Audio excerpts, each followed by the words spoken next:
فاعوذ باللہ من شرور انفسنا ومن سیئات اعمالنا من يهد الله فلا مضل له ومن يضلل فلا هادي له واشهد ان لا الہ الا اللہ وحدہ لا شریک له واشهد ان محمدا عبدہ ورسولہ اما بعد فان خیر الحدیث کتاب اللہ وخیر الہدی ہدی محمد صلی اللہ علیہ وسلم وشر الامور محدثاتها وكل محدثۃ بدعۃ وكل بدعۃ ضلالہ وكل ضلالۃ فی النار۔ اعوذ باللہ السمیع العلیم من الشیطان الرجیم من حمزہ ونفخہ ونفثہ۔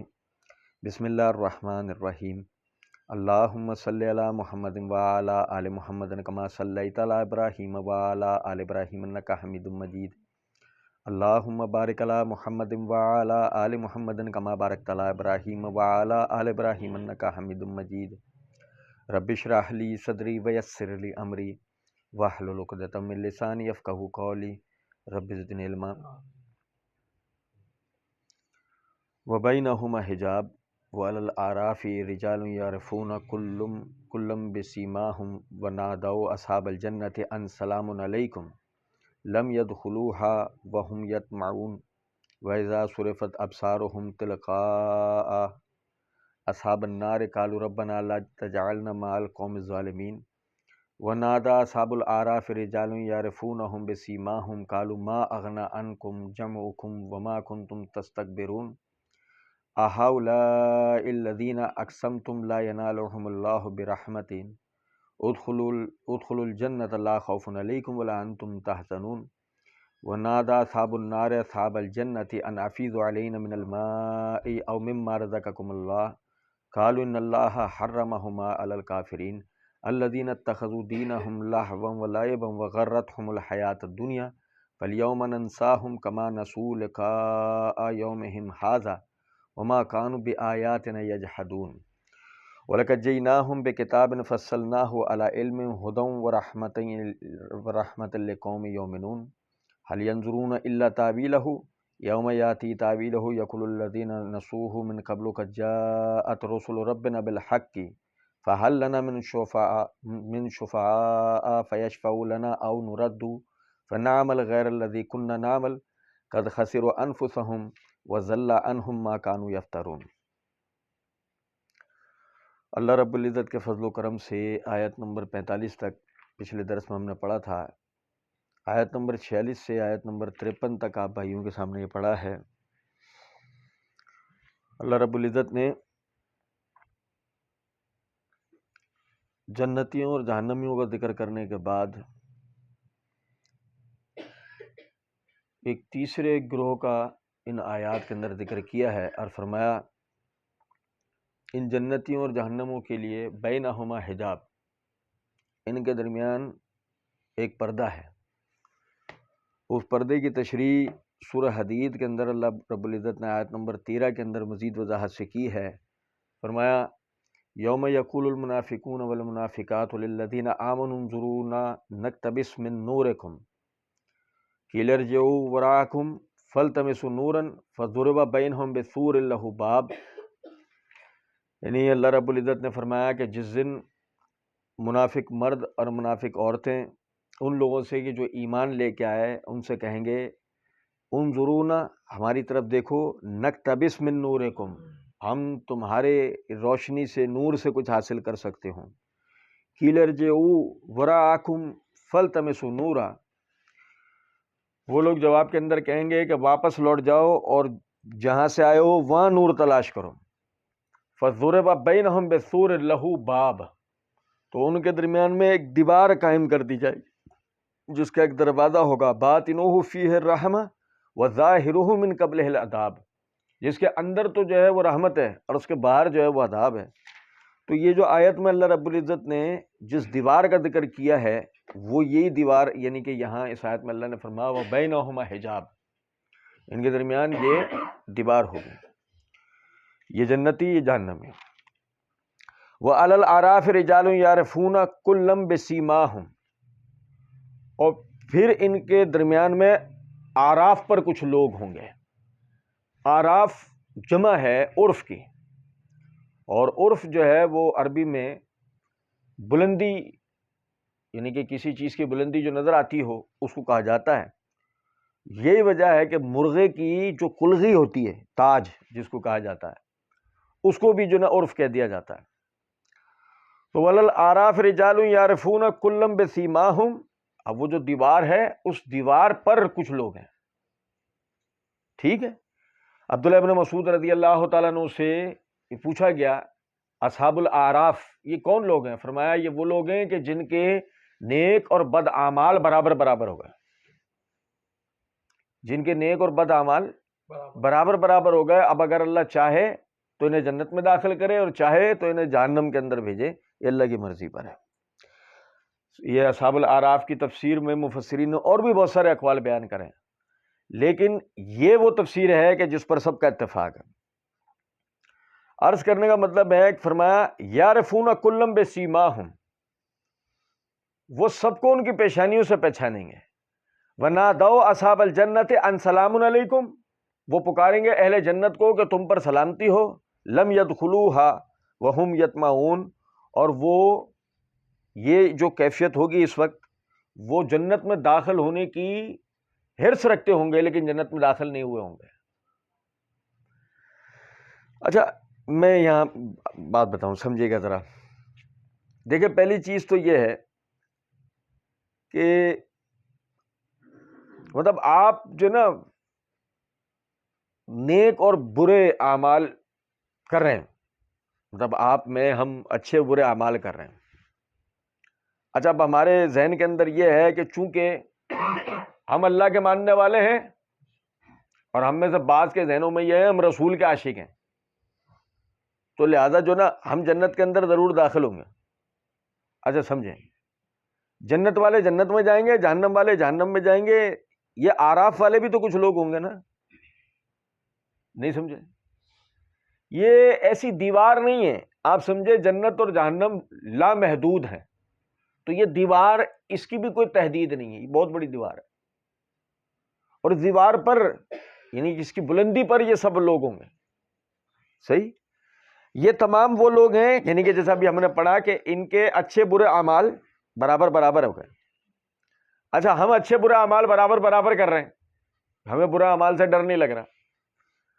اب سمجھ لیں تھوڑی دیر کے لیے کہ ہم اہل جہنم میں سے نہ ہو سکے فی الحال اصحاب اعراف میں سے ہوں، تو کیا کیفیت ہوگی کہ آپ کے سامنے جنتی جنت میں داخل ہو رہے ہیں اور جنت کی نعمتوں سے فائدہ اٹھا رہے ہیں. جس کی مثال یہ ہے کہ خود یعنی آگے ہی آیت کے اندر یہ الفاظ موجود ہیں وَنَادَى أَصْحَابُ النَّارِ أَصْحَابَ الْجَنَّةِ أَنْ أَفِيضُوا عَلَيْنَا مِنَ الْمَاءِ أَوْ مِمَّا رَزَقَكُمُ اللَّهُ، اہل جہنم اہل جنت سے کہیں گے ہم پر پانی بہا دو یا اللہ نے جو تمہیں رزق دیا اس میں سے کچھ دے دو. جس کا مطلب جنت نظر آ رہی ہے نا. تو جو اصحاب اعراف ہیں وہ تو ہیں بھی بلندی پر، وہ تو جنت کو بالکل ایسے میدان کی طرح سامنے دیکھ رہے ہیں. ہر جنتی کو جنت کی نعمتیں چنتے اختیار کرتے دیکھ رہے ہیں. لیکن کیا اللہ نے لفظ استعمال کیا، کیا جملہ فرمایا؟ لم يدخلوها وهم يطمعون، وہ اس میں داخلے کی حرص رکھتے ہیں لیکن داخل نہیں ہو پائے. لیکن ابھی داخل نہیں ہو پائے. کیا وہ منظر ہوگا آپ ذرا سمجھیں. ادھر جہنم نظر آ رہی ہے، ادھر جنت نظر آ رہی ہے. وہ جنتیوں کو جنت کی نعمت اختیار کرتے دیکھ رہے ہیں مگر جنت میں داخل نہیں ہو سکتے. تو سمجھے ذرا اس بات کو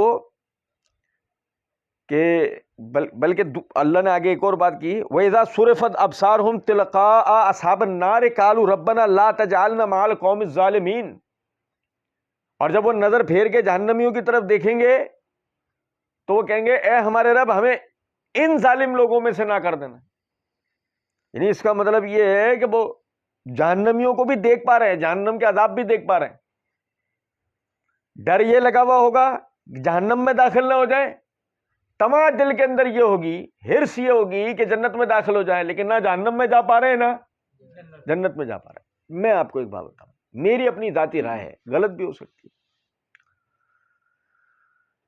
میں سمجھتا ہوں کہ اس میں بڑی تعداد ان لوگوں کی ہے کہ جو دنیا میں دین پر عمل میں تذبذب کا شکار رہے. یعنی انہیں پتا ہے یہ دین کا کام ہے، انہیں پتا ہے یہ سنت ہے، انہیں پتا ہے یہ دین کا طریقہ، انہیں پتا ہے یہ اللہ اور اس کے رسول نے کہا ہے، مگر کسی بھی وجہ سے وہ اس پہ عمل نہیں کر پا رہے، عمل نہیں کر رہے۔ اور میں عموماً ایک بات کہا کرتا ہوں کہ یوں سمجھ لیجئے کہ اگر ہم برے اعمال سے خود کو بچائیں، مثال ہم نیک اعمال ابھی نہیں کر رہے ہیں، سنیے گا، بڑی توجہ طلب بات ہے کہ اگر ہم نیک اعمال نہیں کر پا رہے، برے اعمال سے ہم خود کو بچا لیں، اللہ خود نیک اعمال کے ہمیں توفیق دے گا۔ مسئلہ تو سارا یہ ہے نا کہ برے اعمال بندے پر ایسی زنگ چڑھاتے ہیں کہ آہستہ آہستہ اس سے وہ جو نیکیوں کے کام ہے نا وہ ختم ہوتے چلے جاتے ہیں، وہ خود ہی چھوڑتا چلے جاتا ہے۔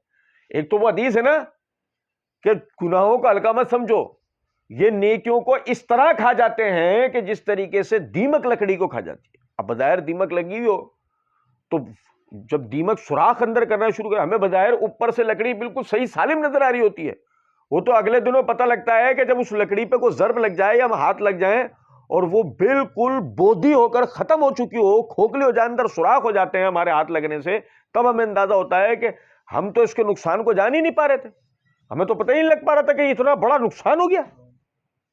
بالکل ایسے ہمیں اپنی نیکیاں نظر آ رہی ہوتی ہیں، بالکل ایسے ہمیں تو یہ لگ رہا ہوتا ہے ہم تو بڑے نیک لوگ ہیں، ادھر آ جائیں دروازے سے، وہ ہمیں تو ایسا لگ رہا ہوتا ہے کہ ہم بڑے نیک لوگ ہیں، ہماری تو نیکیوں کا پہاڑ بنتا جا رہا ہے، لیکن ساتھ ساتھ جو گناہ کر رہے تھے وہ گناہ ان نیکیوں کو دیمک کی طرح کھا رہے تھے۔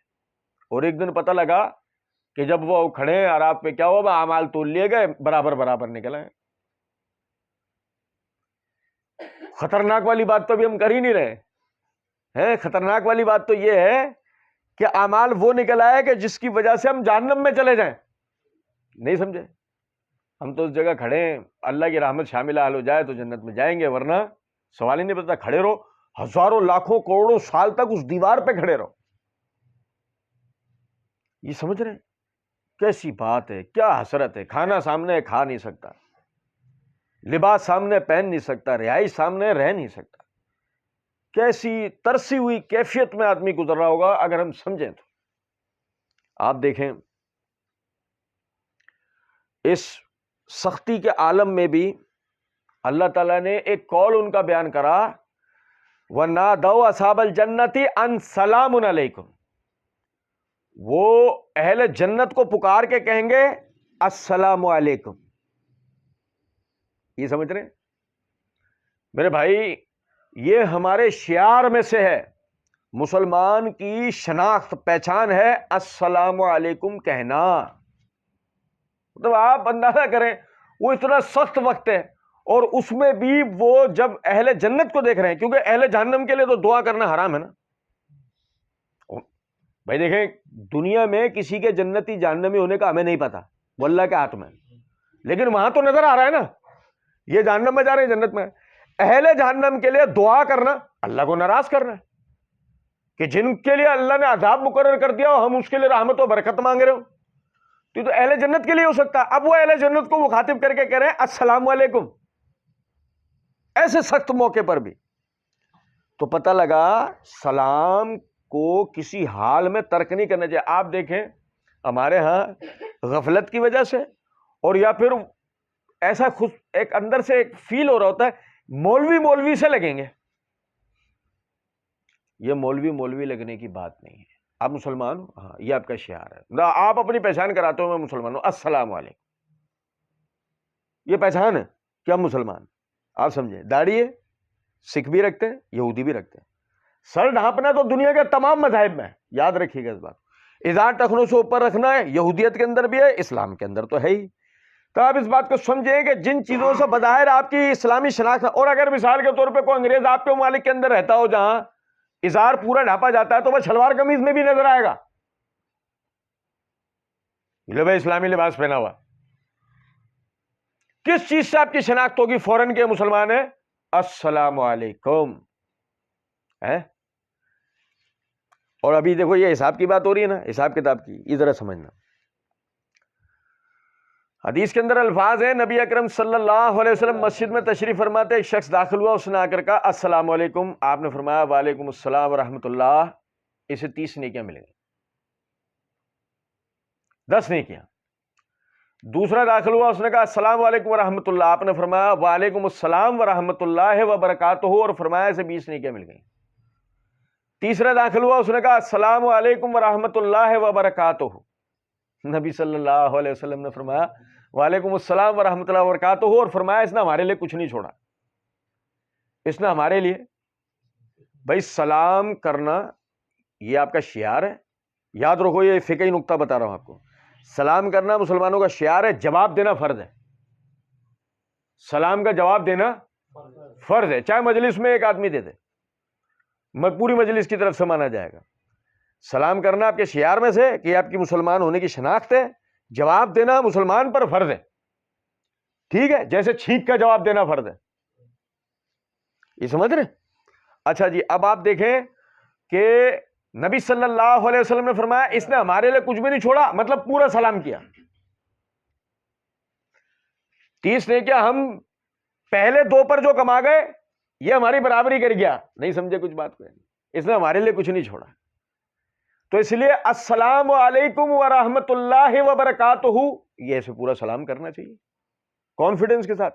حتیٰ کہ حدیث کے اندر الفاظ ہیں, جب تم 2 افراد ایک رستے میں سے گزرو, 2 افراد ایک ساتھ ایک رستے میں سے گزرو, بیچ میں دیوار آ جائے, تم دونوں کے درمیان حائل ہو جائے, اور پھر جب تم سامنا کرو تو ایک دوسرے کو سلام کرنے میں پہل کرو, ایک دوسرے کو سلام کرنے میں پہل کرو. یعنی آپ اندازہ کریں کہ سلام کی اتنی زیادہ اہمیت.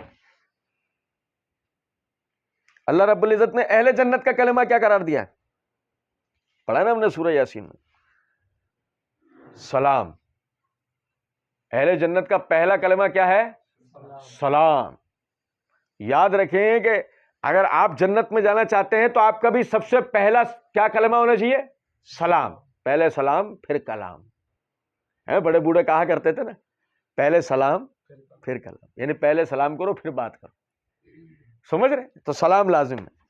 فرمایا وَنَادَى أَصْحَابُ الْأَعْرَافِ رِجَالًا يَعْرِفُونَهُمْ بِسِيمَاهُمْ قَالُوا مَا أَغْنَىٰ عَنْكُمْ جَمْعُكُمْ وَمَا كُنْتُمْ تَسْتَكْبِرُونَ. یہ اتنے سارے لوگ غلط کر رہے ہیں. دنیا کا سب سے بڑا دھوکہ جو ہم اپنے آپ کو دیتے ہیں, کسی بات کے لیے یہ کہہ دینا کہ اتنے سارے لوگ غلط کر رہے ہیں. حق بات, سچ بات, صحیح بات سامنے آنے کے بعد بھی نہیں یار, اب دیکھو نا اتنے سارے لوگ بھی تو کر رہے ہیں نا. فرمایا وَنَادَى أَصْحَابُ الْأَعْرَافِ رِجَالًا يَعْرِفُونَهُمْ بِسِيمَاهُمْ. اصحاب اعراف وہ بعض لوگوں کو ان کی پیشانیوں سے پہچان لیں گے اور کہیں گے ما اغنا عنکم جمعکم وما کنتم تستکبرون, تمہاری اکثریت تمہارے کسی کام آئی؟ بھائی تمہارا جمع غفیر ہونا تمہارے کسی کام نہ آ سکا. فما کنتم تستکبرون, اور جو کہ تم تکبر کیا کرتے تھے.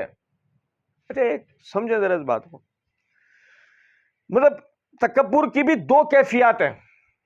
ایک تو وہ ہے جس کو ہم عام طور پہ کہہ دیتے ہیں ڈھٹائی. تکبر کی ایک کیفیت ہے ڈھٹائی, یعنی آدمی کو یہ پتہ لگ جائے کہ فلاں کام اللہ کی رضامندی کا اور فلاں ناراضگی کا ہے. اللہ کی رضامندی والے کام کو وہ اختیار نہ کرے اور ناراضگی والے کام کو نہ چھوڑے. یار عجیب ڈھٹائی اختیار کی ہوئی, تمہیں پتہ بھی ہے کہ یہ غلط ہے پھر بھی تم ایک تو یہ نا, اس کو ہم ڈھٹائی کہہ دیتے ہیں, یہ بھی تکبر ہے.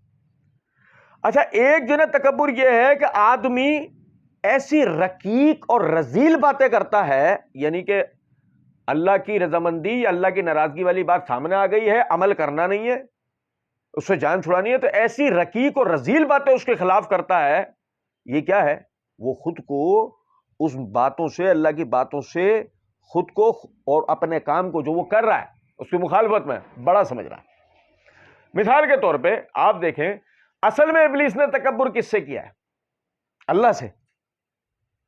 اس نے کبھی بھی اپنی ذات کو اللہ کے خلاف بڑا تسلیم یعنی بولا ہے کیا؟ نہیں. اس نے تو یہ کہا تھا انا خیر منہ, میں اس سے بہتر ہوں. اس نے اپنی بڑائی اصل میں کس کے خلاف دکھائی ہے؟ ما منعک ان تسجد اذ امرتک, اس کے خلاف. ہمیں بظاہر ایسا لگتا ہے کہ اس نے آدم علیہ السلام کے خلاف دکھائی. وہ تو کہہ رہا ہے کہ میں اس سے بہتر ہوں. یہ بہتر کا کلمہ کہا ہے, اس سے بہتر ہوں کہنا, اس کلمے میں کیا خرابی ہے؟ اگرچہ وہ اس کو اس سے سامنے والا اپنے آپ کو اس سے بہتر سمجھتا ہے. خرابی یہ ہے کہ اللہ نے کہا ما منعک ان تسجد اذ امرتک، جبکہ ہم نے تجھے حکم دیا تو اس کو سجدہ کیوں نہیں کر رہا. اس کے مقابلے میں اس نے کہا تھا نا انا خیر من، ہم نے پڑھا. اللہ کی بات سامنے آ جائے اور آدمی اس کو ہیلے بہانے کر کے ڈٹائی کر کے اس کو جھٹلا دے، یہ تکبر ہے.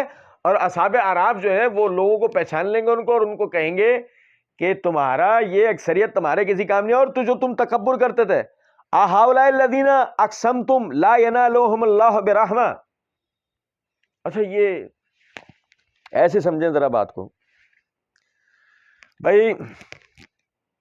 بہت سارے لوگ آپ کو ایسے ملیں گے جو یہ کہتے ہیں یہ بتاؤ یہ تمہاری دینداری سے تم نے کیا کمایا ہے، تم نے اپنے دین پہ عمل سے کیا کمایا، یعنی اس سے تمہیں کیا فائدہ ہوا، دنیاوی طور پہ فائدہ بتاؤ. نہیں سمجھے؟ یہ مولوی گیری سے تم 2 ٹائم کا پیٹ بھر کے کھا بھی نہیں سکتے. ہمارے ہاں تو مسئلہ یہ نا، اللہ معاف کرے کہنا نہیں چاہیے، ہمارے ہاں جو حضرات ائمہ مساجد یا مؤذنین ہیں ان کا مسئلہ یہ ہے کہ وہ اپنے آپ کو مسجد تک محدود رکھتے ہیں، کام کاروبار کرتے نہیں ہیں اکثریت. اب نتیجہ یہ نکلتا ہے کہ سامنے والا پھر وہ تانے بازیاں کر رہا ہوتا ہے کہ وہ تمہارے دین نے تمہیں کیا دیا. ایک بات شرعی حکومت ہو تو یقین کر لیجئے کہ شرجیل میمن کو جتنے پیسے مل رہے ہیں اس سے 3 گنا زیادہ پیسے ہم اپنے علماء کو دیں. اب بھائی بتائیے، نہیں سمجھے کچھ بات کو؟ یعنی کہ ایک ایسا منسٹر، ایک ایسا آدمی جو حرام کھا رہا ہے اور بدلے میں جو اس کو کرنا چاہیے وہ کر نہیں رہا. ایک بات ہے اس سے کروڑ درجہ بہتر ایک عالم ہے کہ وہ ڈلیور کر رہا ہے کس کو، علم کو بھی، امامت کو بھی، اور یعنی کہ جو مطلب یعنی کہ ایک تربیت والے معاملات ہیں اس کو بھی. کم سے کم وہ اپنی تنخواہ حلال تو کر رہا ہے نا جس چیز کے لیے اس کو رکھا گیا ہے. آپ سمجھیں ہمارے ہاں بدقسمتی یہ ہے کہ علماء کو وہ 50-60 ہزار روپے دے رہے ہیں اور انگریزی پڑھانے والے کو 1 لاکھ روپے. نہیں سمجھے؟ تو 4 کس میں نظر آتا ہے؟ انگریزی پڑھانے میں، دین پڑھانے میں تو نہیں نظر آتا. لیکن بہرحال چلیں وہ ابھی بحث کا نقطہ نہیں ہے. بحث کا نقطہ تو یہ ہے کہ وہ کہتے ہیں کہ تمہاری اس دینداری نے تمہیں کیا دیا. اچھا یہ اعتراض جو نا یہ نیا نہیں ہے، پرانا ہے. بلال رضی اللہ تعالیٰ عنہ کو بھی جب مارا جاتا تھا نا آخر میں ایک آدمی ترس کھا کے پوچھتا تھا محمد صلی اللہ علیہ وسلم کے دین پہ عمل کرنے کا تجھے کیا فائدہ ہو رہا ہے. عثمان رضی اللہ تعالیٰ عنہ کو جب مارا جاتا تھا نا ان سے پوچھا جاتا تھا. مصعب بن عمیر کی جب حالات خراب ہوئے تھے ان سے کہنے والے کہتے تھے محمد کے دین پہ عمل سے تمہیں فائدہ کیا ہو رہا ہے. اصحاب اعراف جو ہے نا وہ ان جہنمیوں کو دیکھ کے کہیں گے اہؤلاء الذین اقسمتم لا ینالهم اللہ برحمہ. یہ ہیں وہ لوگ جن کے لیے تم دنیا کے اندر کہا کرتے تھے کہ ان کو تو اللہ کی رحمت پہنچے گی ہی نہیں، انہیں تو اللہ کی رحمت پہنچے گی نہیں. ادخلوا الجنۃ لا خوف علیکم ولا انتم تحزنون. اللہ رب العزت فرمائیں گے جنت کے اندر داخل ہو جاؤ، تم پر نہ تو کوئی خوف ہوگا نہ تم غمگین ہوگے. اور اس کے معنی مفہوم ہم پڑھ چکے ہیں. وَنَادَى أَصْحَابُ النَّارِ أَصْحَابَ الْجَنَّةِ أَنْ أَفِيضُوا عَلَيْنَا مِنَ الْمَاءِ أَوْ مِمَّا رَزَقَكُمُ اللَّهُ. اچھا دیکھیں سمجھے گا ذرا بات کو. جہنم کے لیے ہم پڑھ چکے ہیں، جہنم میں جب جہنمیوں کو داخل کیا جائے گا تو یہ تو آپ کو پتہ ہی ہے نا اس کا فرش آگ کا ہے. جہنم کا فرش آگ کا ہے، دیواریں آگ کی ہیں، چھت آگ کی ہے. جہنم کے اندر موجود ہر چیز آگ کی بنی ہوئی ہے. جیسے ہی جہنم میں داخل کیے جائیں گے اسی وقت پیاس کی شدت اتنی زیادہ ہو جائے گی کہ آنتڑیاں منہ کو آ رہی ہوں گی. سنو ذرا بات. فرشتہ کہے گا تمہیں خوش آمدید ہو، کیا ہم تمہاری مہمان نوازی کریں؟ اور ان کا ہاتھ میں پیالہ ہوگا پانی کا. کیا ہوگا؟ پانی کا پیالہ. صحیح. وہ جو اندر گھسے ہی تھے پیاس کی شدت سے، جن کی حالت بری تھی، ویسے ان سے لے کر پی جائیں گے. اور نہیں سمجھے؟ اب جب وہ پانی جو کہ جہنم کا پانی ہے کھولتا ہوا پانی، جیسے ہی وہ ان کے حلق سے نیچے اترے گا ان کے آنتے پھاڑتا ہوا باہر آ جائے گا پیٹ سے. سمجھ رہے ہیں بات کو؟ کہ پہلا ہی سب سے پہلے ہی مہمان نوازی ہو رہی ہے، مہمان نوازی، اور سب سے پہلا مہمان نوازی میں عذاب کیا ہے؟ پانی پینے کو ملا ہے کہ پیتے ہی آتے پیٹ پھاڑ کے باہر آئے۔ اب جہنم کے اندر ان کو پیاس بھی لگے گی، پانی بھی ملے گا، اور پانی ملے گا تو ایسا آتے بھی پھٹیں گی، پیٹ دوبارہ بھی سلے گا، دوبارہ وہ عذاب کا مسلسل سلسلہ چلتا رہے گا۔ اب انہیں وہ پانی تو مل نہیں رہا، ان کی حالتیں بری ہیں، وہ عذاب میں جل رہے ہیں۔ اب اللہ رب العزت نے فرمایا وَنَادَى أَصْحَابُ النَّارِ أَصْحَابَ الْجَنَّةِ، اہل جہنم جو ہے پکاریں گے اہل جنت کو، أَنْ أَفِيضُ عَلَيْنَا مِنَ الْمَاءِ، ہم پر پانی بہا دو، ہم پر پانی بہا دو۔ جلتا ہوا آدمی کہتا ہے میرے اوپر پانی ڈالو، پانی ڈالو، کہتا ہے، ورنہ تو پیاسا آدمی تو کہتا ہے مجھے پانی پلا دو۔ وافیزو کیوں کہے گا کہ مجھ پہ بہا دو؟ جل رہے ہیں وہ بری طریقے سے کہ ہم پہ پانی بہا دو۔ کیوں؟ کیونکہ وہ تو ساری نعمتیں وہ اختیار کر رہے ہیں۔ کیا نعمتیں؟ پینے کو صاف شفاف میٹھا پانی، دودھ، شہد، مختلف قسم کے مشروب ان کے لیے، اور یہاں ان کی کیفیت یہ ہے کہ ان کو جو پانی ملا ہے وہ پانی یہ ملا ہے، ہم پر پانی بہا دو۔ او مما رزقکم اللہ، او مما رزقکم اللہ، اور جو اللہ نے دیا اللہ کے نام پر وہ دے دو، جو اللہ نے دیا اس میں سے اللہ کے نام پر دے دو۔ مما رزقکم اللہ کے یہ معنی نہیں بنتے ہیں، اصل میں تو معنی یہ بنتے ہیں کہ اور جو اللہ نے، یا اللہ نے جو تمہیں رزق دیا ہے اس میں سے دے دو، لیکن میں ایک مخصوص انداز میں یہ معنی کر رہا ہوں، سمجھیں۔ اللہ نے جو تمہیں دیا اللہ کے نام پر دے دو، کیا ترس کھائی ہوئی کیفیت ہے۔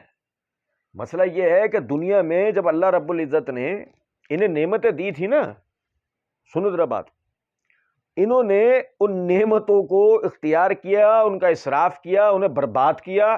اس پر جو اللہ کا شکر ادا کرنا چاہیے تھا، اس کی عبادت ہونی چاہیے تھی، اس کی توحید کا اقرار ہونا چاہیے تھا، اس کے ساتھ کسی کو شریک نہیں بنانا چاہیے تھا، ان کے کان پہ جوں نہیں رنگی۔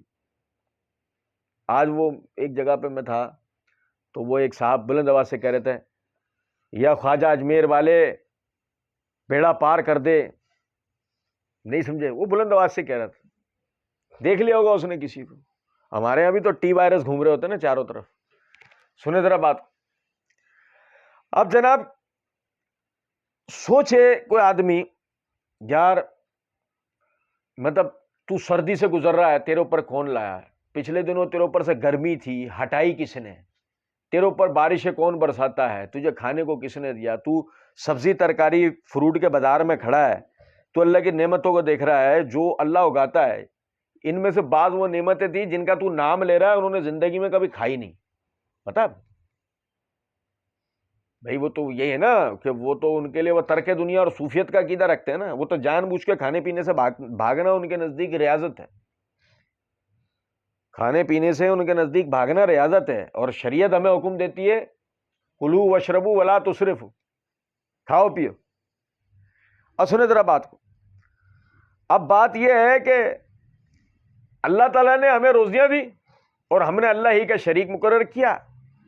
فرمایا اہل جنت جب وہ یہ سنیں گے نا، وہ کیا کہیں گے؟ قالوا ان اللہ حرمہما علی الکافرین، اور بے شک اللہ تعالیٰ نے کافروں کے اوپر اس کو حرام کر دیا ہے۔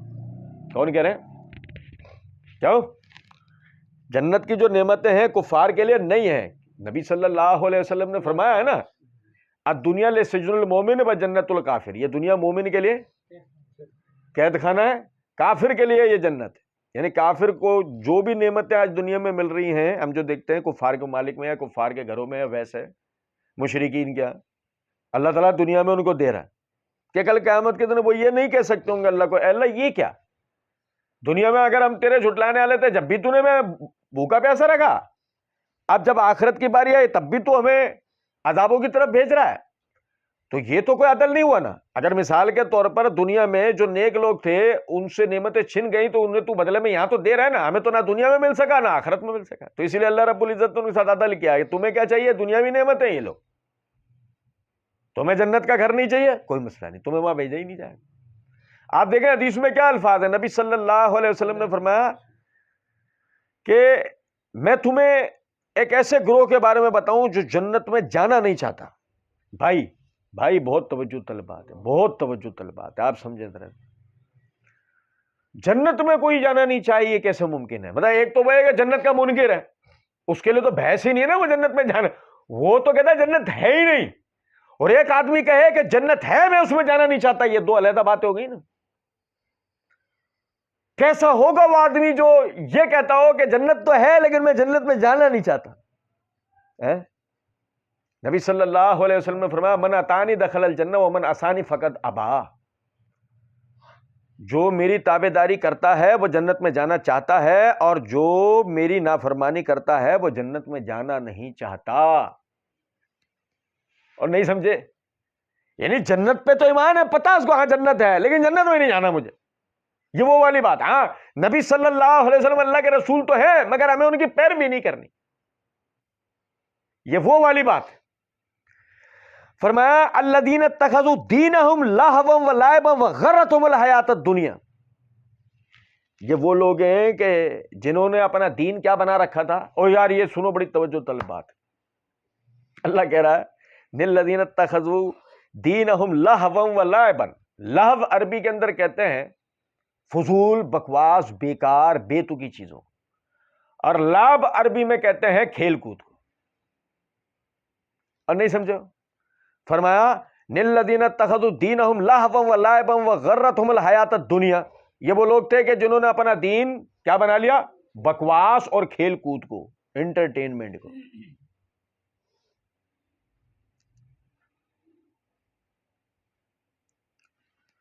سنو ذرا بات, یہ وہ لوگ نہیں ہیں جو ملحد ہیں, یہ وہ لوگ نہیں ہیں. اللہ کہہ رہا ہے ان کا دین ہے. دین کس چیز کو انہوں نے بنایا؟ ان دو چیزوں کو. بھائی یہ دونوں چیزوں کو دین کیسے بنایا جاتا ہے؟ مثال دیتا ہوں آپ کو ایک چھوٹی سی. مطلب غم ہوتا ہے نا, غم قلبی فعل کا نام ہے. سنو میری بات, غم قلبی فعل کا نام ہے جو ایک حادثے کے نتیجے میں جنم لیتا ہے. توجہ سننا میری بات. مثال ہے کوئی مر گیا, کوئی نقصان ہو گیا, کچھ چھن گیا, یہ سارے حوادثات ہیں نا. اور بھائی پری پلان تو کچھ بھی نہیں ہے, نہیں سمجھے؟ مثال کے طور پہ باپ مرنے والا ہے اگلے 1 منٹ 37 سیکنڈ بعد, تو جو بھی رونا دھونا کر لے گا ابھی کر لے گا, 1 منٹ 37 سیکنڈ بعد اسے کیا ہونا, پتا چل گیا نا اس کو کہ 1 منٹ 37 سیکنڈ بعد میرا باپ مر جانا. 1 منٹ 37 سیکنڈ کے بعد آپ کی کوئی چیز چوری ہو جانی ہے, آپ کو پتا ہے, تو جتنا رونا پیٹنا مچاؤ گے ابھی مچا لو گے نا. 1 منٹ 37 سیکنڈ بعد کیا ہے؟ تو غم یہ حادثے کے نتیجے میں ہوتا ہے, کوئی بھی حادثہ جو درپیش ہو. آپ سمجھے اس بات کو. غم منایا کیسے جا سکتا ہے یار؟ سمجھیے, غم آپ منا کیسے سکتے ہیں؟ سمجھاؤ بھئی. ایک تو غم دل سے غم ہوگا اس کو, باپ مر گیا میرا, چیز چوری ہو گئی مجھ سے, چھن گئی, نقصان ہو گیا مجھے, وہ روئے گا, اس کی کیفیت ہی دوسری ہوگی کیونکہ یہ ایک دم اس کے ساتھ ہوا ہے. لیکن غم مناؤ گے کیسے آپ؟ سمجھاؤ, سوائے ڈھونگ کرنے کے. تو یہی وجہ ہے ڈھونگ کے لیے ہم نے کیا نکالا ہے, ڈھونگ ہے نہیں ہے, اور اس کے علاوہ کیا ہی ہے؟ تو آپ سمجھاؤ. اچھا اسی طرح خوشی قلبی فعل کا نام ہے, حادثے کے نتیجے میں ہوتی ہے. اچھا حادثہ, اتفاق, اولاد ہو گئی, خوشی, کاروبار میں فائدہ ہو گیا, خوشی, گم ہوئی چیز مل گئی, خوشی. اندر سے ایک کیفیت ہوگی. آپ اس آدمی کو غور سے دیکھیں, الگ ہی نظر آئے گا. اچھا سنو ذرا بات. آج کے دن اللہ کا بیٹا پیدا, آج کے دن سرکار تشریف لائے تھے, ہم اس کی خوشی منا رہے ہیں. ابے منائے گا کیسے؟ سمجھا؟ سوائے ڈھونگ کرنے کے. لائٹیں لگیں گی, خوشی کا دنیا کی کون سی لغت کے اندر خوشی کا طریقہ لائٹیں لگانا ہے؟ کیونکہ اگر یہ تھا صحابہ اس سے رہ گئے. آپ سمجھے نہیں؟ دنیا کی کون سی لغت کے اندر کھانے پکا کے ٹھوسنا یہ خوشی کا طریقہ ہے؟ کیونکہ صحابہ اس سے, انہوں نے تو کبھی ایسی خوشیاں غریبوں نے منائی نہیں, لیکن خوشی انہوں نے منائی ہے. عید نہیں مناتے تھے کیا؟ ان کی خوشی کیا تھی؟ نئے کپڑے پہننا ہے, غریب بیچارہ نئے کپڑے میں جب پورے سال بعد نظر آ رہا ہے تو جس نے مدد کی اسے بھی خوشی ہو رہی ہے، جس نے پہنا اس نے بھی، وہ بھی خوش ہو رہا ہے. فطرہ. غریب کے گھر کا جب چولہا جلا 6 مہینے 8 مہینے بعد جا کے گوشت ابل رہا ہے، گوشت کھایا جا رہا ہے، وہ غریب بھی دعائیں دے رہا ہے، جو دینے والا تھا وہ بھی خوش ہو گیا، یار چلو میری قربانی صحیح جگہ پہنچ گئی. سچی خوشی، ڈھونگ نہیں. سال میں بدل بدل کر آ جائے مگر سچی خوشی لائے گی. او بھائی میرے نہیں سمجھے کچھ بات. اور ایک طرف وہ ہے ڈھونگ، ہم غم اہل بیت منا رہے ہیں چو چو، اور دوسرا ہم سرکار کی آمد کی خوشی منا رہے ہیں وہ ناچ کے. طوائف رہتی ہے تیرے اندر،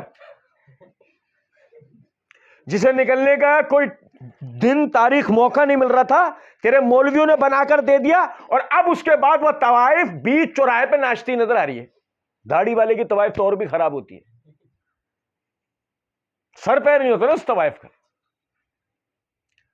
للذین اتخذوا دینہم لہوا ولعبا، وہ لوگ کہ جنہوں نے اپنے دین کو بکواس اور کھیل تماشا بنا لیا. وغرتہم الحیات الدنیا، اور دنیا کی زندگی نے انہیں دھوکے میں ڈالا. دنیا کی زندگی نے انہیں دھوکے میں ڈالا. میں آپ کو ایک بات بتاؤں، آپ کما رہے ہیں، آپ کام کاروبار کر رہے ہیں، بہت اچھی بات، بہت اچھی بات ہے. اللہ تعالیٰ نے آپ پر کام کاروبار یہ لازم کیا ہے. لیکن آپ سمجھیں کام کاروبار یعنی جتنا آپ نے مال کمایا، آپ مر گئے، اب قبر میں منکر نے کی رہا کہ آپ سے کہیں گے لا اپنا روز نامچہ دکھا، سال کا حساب دکھا. ایسا ہے؟ بھائی محنت کرو، بھائی محنت کرو، بھائی محنت کرو، اکاؤنٹس تیار کرو اپنے. منکر نکیر قبر میں آئیں گے تو یہی رجسٹر دکھانے پڑیں گے. ایسا نہیں. اب آپ پہنچے محشر کا میدان نو سجا، آپ محشر کے دن کھڑے، رجسٹر لائے ہو؟ حساب کتاب کے رجسٹر لائے ساتھ؟ کیوں؟ تمہارا حساب کتاب ہوگا بھی، کیا کمایا کیا نقصان کیا، یہ نہیں. اچھا اس دن بھی رجسٹر ملے گا، بعض کو دائیں ہاتھ میں، بعض کو بائیں ہاتھ میں. لو بھائی حساب کتاب چیک کراؤ. کیا حساب کتاب چیک ہو رہا ہے اس دن؟ نیکیوں کا. کون سی نیکیاں؟ جو تیرے پڑوسی نے کی، تیجے 40 میں بخشوائے تجھے. کون سی نیکیاں؟ تیرے رشتہ داروں نے کی، تیرے تیجے 40 میں آگے ٹھونس کے گئے، وہ نیکیاں. یہ نیکیاں تھیں؟ یہ گنوا رہا ہے تو؟ یہ کر کے لایا تھا تو دنیا میں؟ میں نماز پڑھتا تھا بس، تو دین میں ایک نماز ہی اتر جاتی نا خالی. جو تو نماز پڑھتا تھا تو نے ہم پر احسان کر دیا. میں تو زکات بھی دیتا تھا بھیک بنا کر. موضوع نہیں ہے بھی، سمجھیں، میں صرف اشارات دے رہا ہوں. میں تو زکات بھی دیتا تھا بھیک بنا کر. بڑی بڑا احسان کیا تو نے. اور کیا کیا تو نے؟ میں نے اپنے بچوں کی تربیت کی. کس پہ؟ او لیول اے لیول اسکول میں. میرے بچے ڈاکٹر بنے، میرے بچے انجینئر بنے. تیرے بچے مسلمان بنے. ہم اللہ کیا شناخت ہے؟ ڈاکٹر ہونے کی، انجینئر ہونے کی، منسٹر ہونے کی، ایس ایچ او ہونے کی، ڈی ایس پی ہونے کی. اللہ کیا شناخت؟ ان اکرمکم عند اللہ اتقاکم. اللہ کیا شناخت تو تقوی. تیرے بچوں میں آیا تھا؟ نہیں. پھر تیرے بچوں کا کیا فائدہ؟ تیرا کیا فائدہ؟ تیرے ماں باپ ہونے کا کیا فائدہ؟ سنیں ذرا بات کو. وہ یہ رہے کہ دنیا کی زندگی کیا ہے؟ خاندانداریاں نبھاؤ، یہ ہے دنیا کی زندگی. کاروبار کرو، یہ ہے دنیا کی زندگی. دوست یاروں کو ٹائم دو، یہ ہے دنیا کی زندگی.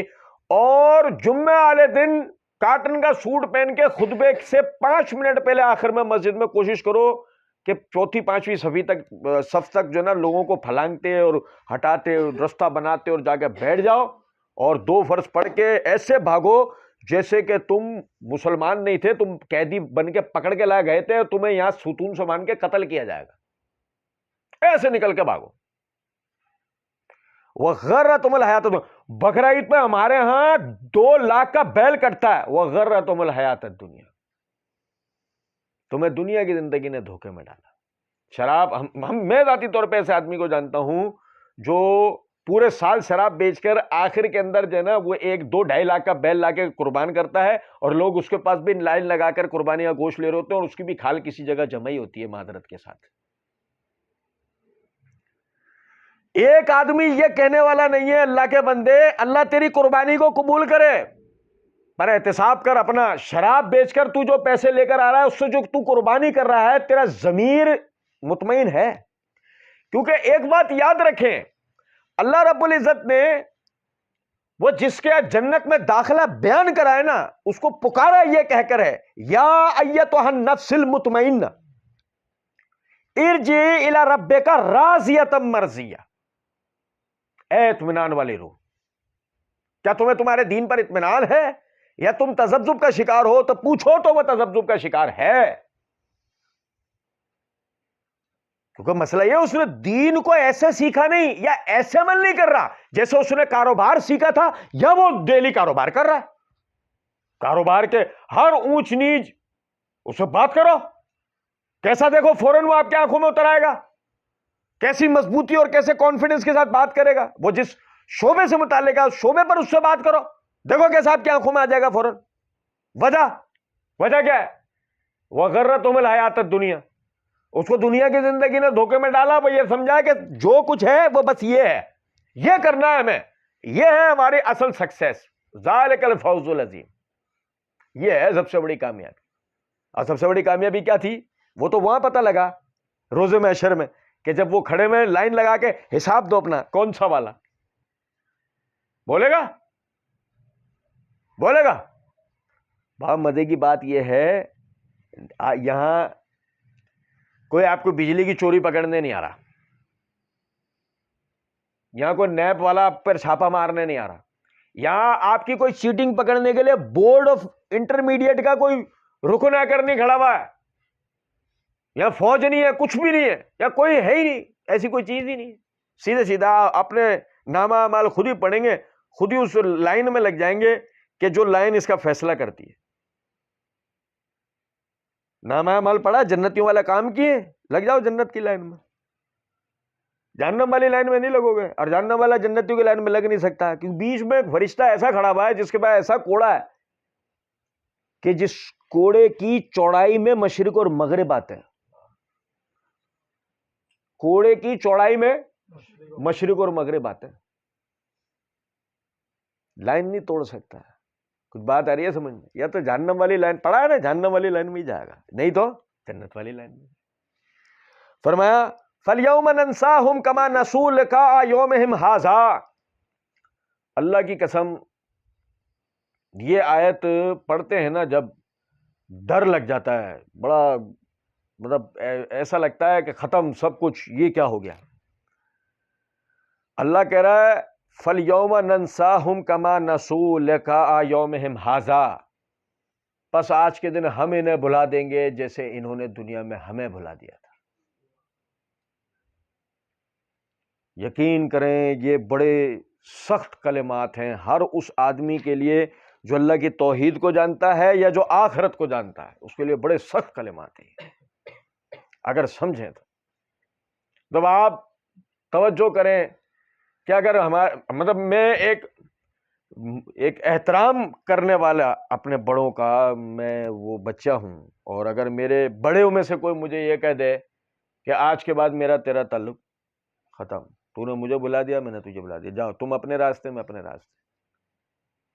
میں اگر ایک احترام کرنے والا ہوں اپنے بڑوں کا، یہ میرے اوپر کیسا شاک گزرے گا یہ جملہ، یہ وقت میرے اوپر کتنا بوجھل ہو جائے گا، آپ اندازہ کریں ذرا بادل۔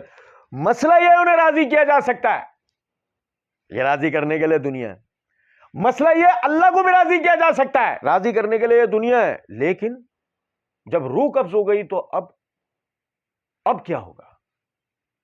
اور مسئلہ یہ ہے کہ ہم میں سے کسی کو نہیں پتا کہ اس کی روح کب قبض ہونے والی ہے، پتہ ہے؟ ہم میں سے کسی کو بھی اپنی موت کے بارے میں نہیں پتا۔ اور اب دیکھیں دنیا کے اندر ہمیں یاد ہے اپنے والدین، دنیا میں ہمیں یاد ہیں اپنے بیوی بچے، دنیا میں ہمیں یاد ہیں اپنے دوست احباب، دنیا میں ہمیں یاد ہے اپنا سوشل میڈیا، دنیا میں ہمیں یاد ہے اپنی وہ ایکٹیویٹیز کہ جو ایکٹیویٹیز اصل میں لہو و لعب ہے یا تو بکواس ہے۔ مثال کے طور پہ آپ نے 4 گھنٹے بیٹھ کر جمہوری سیاست کے اوپر ایک دوسرے کو گالیاں دی، اپنے حکمرانوں کو گالیاں دی، آپ اینڈ میں اٹھ کر کیا لے کر گئے بتائیے؟ گالیوں، تہمتوں اور غیبتوں کا عذاب لے کر گئے اپنے ساتھ۔ 2 گھنٹے، 2.5 گھنٹے، 3 گھنٹے، جتنی دیر آپ نے اس گندی جمہوری سیاست کے اوپر جب آپ نے بات کی، نتیجہ کیا نکال کے لے کر گئے ہو آپ؟ کوئی تو اصلاح کا معاملہ ہوتا، کوئی تو ایسا کچھ نہیں تھا، سارے مل کر بیٹھے تھے، درود ہی پڑھتے رہتے یار، کچھ نہیں تھا تمہارا کرنے کے لیے کہ من صلی علیہ مرتن صلی اللہ علیہ عشرن، جو مجھ پر 1 مرتبہ درود پڑھتا اللہ اس کے اوپر 10 مرتبہ رحمت نازل کرتا ہے۔ اندازہ تو کرو یار کہ تم گالیاں دے رہے تھے، تم اور کیا میں عموماً ایک بات کہا کرتا ہوں، آپ بدل سکتے ہو تو آپ کی اہمیت ہے، گو آپ بدل نہیں سکتے، آپ اس کے اوپر بات کیوں کر رہے ہو؟ لہو و لعب، بکواس اور کھیل کود، بس یہ ہے کہ جس نے ہمیں دھوکے میں ڈال دیا۔ ہم سمجھ رہے ہیں یہ دین ہے، ہم بڑی سمجھداری کا مظاہرہ کر رہے ہیں، فَالْيَوْمَ نَنْسَاهُمْ، بس آج کے دن ہم انہیں بھلا دیں گے۔ اللہ بھلاتا ہے کچھ؟ اللہ تو بھول سے پاک ہے۔ بھولنے کے لیے کیا ہوتا ہے؟ کسی چیز کو سوچنا، یادداشت میں رکھنا، اللہ تو خالق ہے ہر چیز کا، حقیقی علم رکھتا ہے، وہ تو علم دیتا ہے لوگوں کو۔ آپ سمجھے ذرا اس بات کو کہ جس طریقے سے آپ دیکھیں وہ جو جملہ ہے نا پہلے والا کہ اللہ رب العزت نے فرمایا کہ وَنَادَى أَصْحَابُ الْأَعْرَافِ رِجَالًا يَعْرِفُونَهُم بِسِيمَاهُمْ قَالُوا مَا أَغْنَىٰ عَنكُمْ جَمْعُكُمْ وَمَا كُنتُمْ تَسْتَكْبِرُونَ أَهَٰؤُلَاءِ الَّذِينَ أَقْسَمْتُمْ لَا يَنَالُهُمُ اللَّهُ بِرَحْمَةٍ ادْخُلُوا الْجَنَّةَ لَا خَوْفٌ عَلَيْكُمْ وَلَا أَنتُمْ تَحْزَنُونَ، کہ وہ اصحاب اعراف جو ہے وہ ان کو جہنمیوں کو ان کی پیشانیوں سے پہچان لیں گے اور کہیں گے کہ تمہارے جھوٹے ہونا تمہیں کوئی فائدہ دے سکا نہیں، اور تم تکبر کرتے تھے۔ یہ تو اہل ایمان تھے کہ جن کو تم کہتے تھے کہ انہیں تو اللہ کی رحمت پہنچے گی بھی نہیں، آپ جنت میں داخل ہو جاؤ۔ اب یہاں بعض حضرات کہتے ہیں یہ کلمہ کس کا ہے؟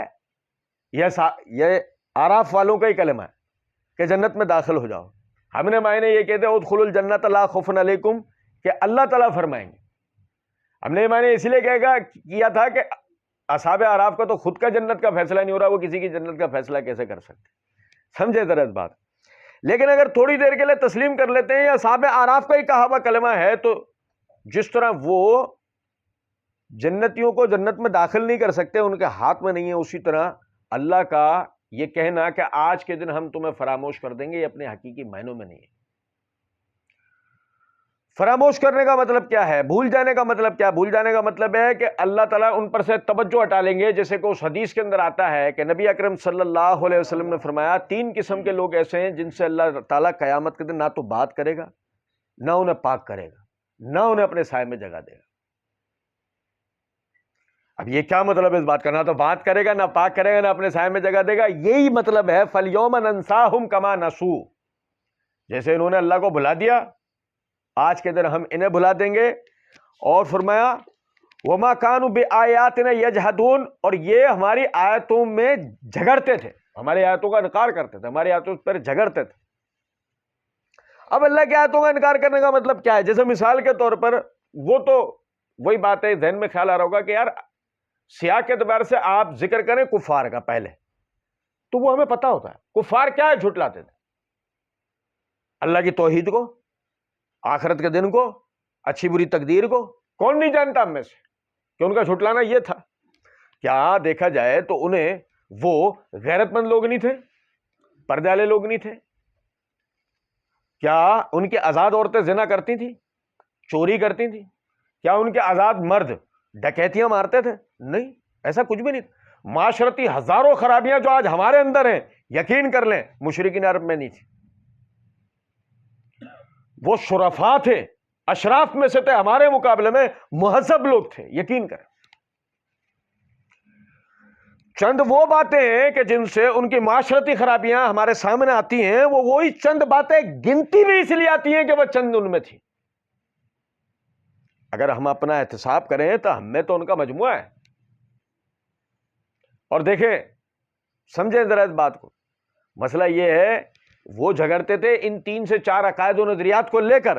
ہمارا جھگڑا کیا ہے؟ ہمارا جھگڑا یہ نہیں. وہ آپ نے جو کہا اسلام کی بات سب اپنی جگہ پر ہے. دیکھو آج ایک بات سمجھ لو, داڑھی میں دین ہے, دین میں داڑھی نہیں ہے. یہ کس کو بتا رہے ہیں؟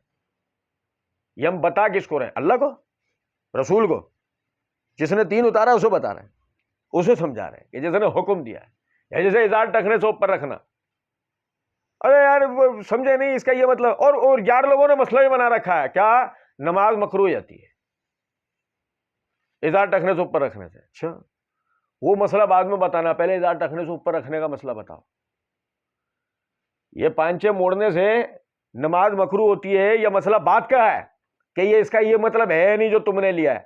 لیکن ازار ٹخنے سے اوپر رکھنے کے لیے کیا حدیث ہے؟ جس کا ازار ٹخنے سے نیچے ہے وہ جہنم میں ہے. جس کا ازار ٹخنے سے نیچے ہے وہ کہاں ہے؟ وہ جہنم میں. اب آپ دیکھیں کہ آپ باتیں تراشو باتیں, جتنی چاہے باتیں تراشو. آپ کس کے خلاف تراش رہو؟ وہ جو آپ کو سمجھا رہا ہے نہیں, آپ تراش رہو اللہ اور اس کے رسول کے خلاف. وما کانوا بآیاتنا یجحدون, یہ وہ لوگ تھے جو ہماری آیاتوں کو جھٹلاتے تھے, ان میں جھگڑتے تھے. اللہ اور اس کے رسول کی سیدھی سیدھی بات.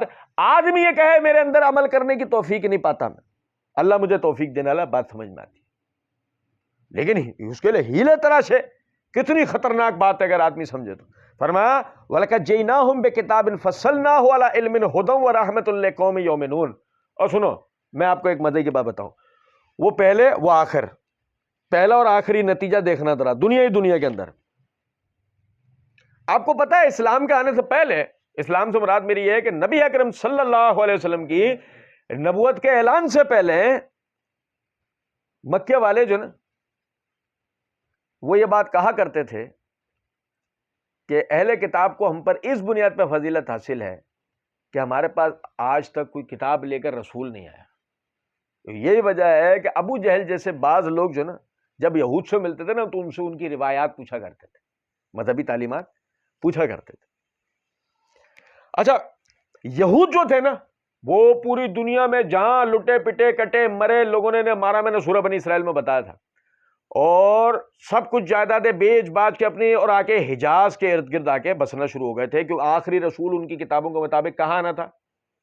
اور سورہ آل عمران نے ہمیں بتایا کہ پہلے وہ رسول اللہ صلی اللہ علیہ وسلم کی آمد کے نام پر اللہ سے فتح کا سوال بھی کرتے تھے کہ اللہ وہ آخری رسول بھیج جس کے ہاتھوں ہم سپریم گورنمنٹ حاصل کریں, پوری دنیا پہ ہماری حاکمیت ہے. اس کا مطلب اہل مکہ, سنو توجہ سے بات, اہل حجاز آبائی طور پہ یعنی کہ عرب مستعربہ اقوام جو تھیں وہ لوگ نبی اکرم صلی اللہ علیہ یعنی وہ یہ کہتے تھے کوئی ہمارے پاس کتاب لے کر نہیں آیا. ہماری محتاجگی, ہمارا غیر مہذب ہونا, دنیا کے مقابلے میں ہمارے پیچھے ہونے کی بنیادی وجہ یہی ہے کہ ہمیں پتہ ہی نہیں ہے. اور یہود یہ کہتے تھے کہ ہماری ذبو حالی, قسمہ پرسی اور قید جیسی جو ہم پر کیفیت ہے, وجہ یہ ہے کہ آخری رسول ابھی تک نہیں آیا کہ جس کی پیروی کر کے اس قید و بند کی ضلالت سے ہم باہر آ سکے اور پوری دنیا پہ دوبارہ ہماری ایک حکومت ہو. اس کا مطلب آخری رسول اور اس کے ساتھ آنے والی کتاب کی اہمیت کیا ہے, آپ اندازہ کریں ذرا اس بات سے. یہ تو ہو گئی پہلی بات. اب آپ آؤ آخر میں, بالکل آخر میں آ جاؤ 1 منٹ کے لیے. تھیوری یہ ہے کہ تیسری جنگ عظیم جب ہوگی تو تیسری جنگ عظیم کے نتیجے میں دنیا میں اتنے بڑی تعداد میں تباہی ہوگی, اور جو ایٹامک ریزز ہیں وہ دنیا میں اتنی تیزی سے پھیلیں گی کہ مشینری ساری کی ساری سلب ہو جائے گی, مشین کام نہیں کر سکتی. آپ کے سرورز بینڈ ہو جائیں گے, ختم ہو جائیں گے, برباد ہو جائیں گے, آپ کی میموریز ختم ہو جائیں گی, موبائل کام ہونا بند کر دیں گے, اور جی وہ کمپیوٹر اور چینلز اور ٹی وی اور ساری مشینری, ہر قسم کی مشینری کام کرنا بند ہو جائے گی. مسئلہ یہ ہے کہ اتنی بڑی تعداد میں تباہی ہونے کے نتیجے میں مشینری ساری چلنا بند ہو گئی, اور مشینری کو نئے سرے سے بنانے کے لیے جو پردہ جات اور جو چیزیں اور جو فارمولاز اور وہ چیزیں چاہیے وہ جنگ کے نتیجے میں جل گئے, تباہ ہو گئے, ختم ہو گئے. دنیا کے اندر سب سے طاقتور وہ ہوگا جس کے پاس اس وقت میں دنیا گزارنے کے آلات بنسبت دیگر اقوام کے بھاری مقدار میں موجود ہوں گے. وہ دنیا کا طاقتور ترین قوم, ملک مانا جائے گا. آپ سمجھیں, دوبارہ سے لوگ اس ٹیکنالوجی اور اس تہذیب کی طرف دوبارہ سے آنے کے لیے محنت شروع کریں گے. اور جب محنت شروع کریں گے تو آپ کو پتا ہے سب سے پہلے آدمی کس طرف جائے گا؟ تھیوری کہتی ہے کہ سب سے پہلے آدمی جائے گا الہامی کتابوں کی طرف. کہاں جائے گا؟ جو اللہ نے کتابیں نازل کی ان کی طرف. انہیں کھوجے گا, انہیں ڈھونڈے گا. کیونکہ مسئلہ یہ ہے اس سے انہیں استنجا کرنے سے لے کے پوری دنیا پہ حکومت کرنے کا طریقہ پتہ لگے گا. محض ایجاد, میں عموماً کہا کرتا ہوں, محض ایجادات سے کوئی قوم ترقی نہیں کرتی, بلکہ اس ایجادات کا فائدہ اٹھانے والے ترقی کرتے. کسی نے کہا کہ ایجاد کر کے آپ کو پہلے نمبر پہ آ گئے, نہیں. کل ہم آپ پہ جنگ مسلط کر کے سب چھین لیں گے, کون پہلے نمبر پہ ہوگا؟ سب بکواس باتیں ہیں. سنو ذرا بات کو. ایک ہی آیت, وَلَقَدْ بِكِتَابٍ فَصَّلْنَاهُ عَلَىٰ عِلْمٍ وَهُدًى وَرَحْمَةً لِقَوْمٍ يُؤْمِنُونَ, اور ہم ان کے پاس ایک کتاب لائے کہ جو تفصیل سے علم کو بیان کرتی ہے, ہدایت اور رحمت کو, لقوم یؤمنون, ایمان لانے والے لوگوں کے لیے. اور میرے بھائی سنیں ذرا بات کو, کتاب ہمارے پاس آ چکی ہے, قرآن ہمارے پاس آ چکا ہے.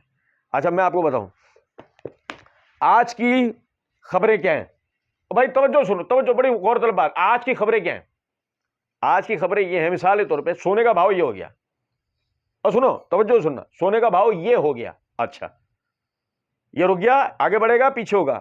بھائی آگے بھی بڑھ سکتا ہے پیچھے بھی, اور رکنے کا سوال نہیں پتا. اچھا یہ تو ٹھیک ہے.